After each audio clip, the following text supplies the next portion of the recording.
தேதி தொடங்கி ஏப்ரல் 17 வரைக்கும் தொடங்கி நடைபெற்று வரக்கூடிய இந்த பரப்புரையை தொடர்ந்து நியூஸ் 18 தமிழ்நாடு களத்திலிருந்து பரபரப்பான பேட்டிகளோடு தொடர்ந்து ஒளிபரப்பு வருகிறோம். இந்த நிலையில் இறுதிக்கட்ட பரப்புரையை தற்போது சிறப்பு நேரலையாக ஒளிபரப்பு செய்து வருகிறோம்.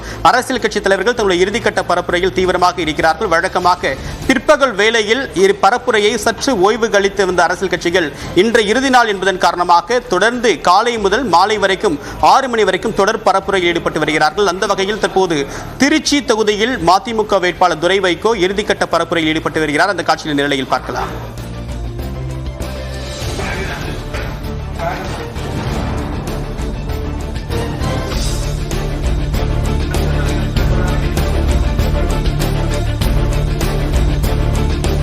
விவரங்களை நிகரான நம்முடைய திருச்சி செய்தியாளர் விஜயகோபால், திருச்சியில ரொம்ப கவனம் பெற்றிருக்கூடிய தொகுதி. இந்த முறை மதிமுகவுக்கு அந்த தொகுதி ஒதுக்கப்பட்டிருக்கு. துரை வைகோ முதல் முறையா தேர்தல் களம் கண்டிருக்காரு. எப்படி இருக்க பிரச்சார வியூகங்கள், எது மாதிரி பிரச்சனைகள் பிரச்சார களத்தில் எதிரொலிக்கு பார்க்க முடிஞ்சது? தேவப்பிரியன், மிக முக்கியமான தேர்தலாக இந்த தேர்தலானது பார்க்கப்படுகிறது. குறிப்பாக சொல்ல வேண்டும் என்றால் மதிமுக பொதுச் செயலாளர் வைகோவுடைய மகன், மேலும் மதிமுகவுடைய முதன்மை செயலாளர் துரை வைகோ திருச்சி மக்களவை தொகுதி தேர்தலில் போட்டியிடுகிறார். இவர் முதல் முறையாக காணக்கூடிய முதல் களம் இது. இந்த தேர்தல் களம் என்பது அவருக்கு மிக வித்தியாசமான களமாக இருந்திருக்கும். மிக குறிப்பாக எப்பவும் வழக்கம் போல சொல்லக்கூடிய பிரச்சாரம், அதாவது வேட்பாளர் வெளியூர்காரர் என்ற ஒரு பிரச்சாரம் என்பது இங்க மிக பிரபலமாக பரவலாக செய்யப்பட்டது.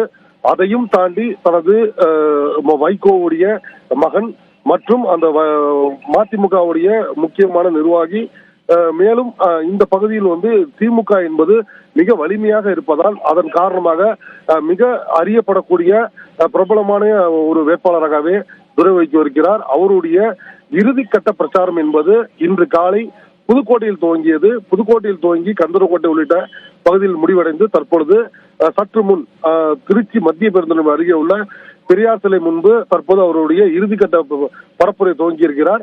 இந்த பரப்புரையின் போது திமுகவுடைய முதன்மை செயலாளரும் மூத்த அமைச்சருமான KN நேரு உடன் இருந்தார்.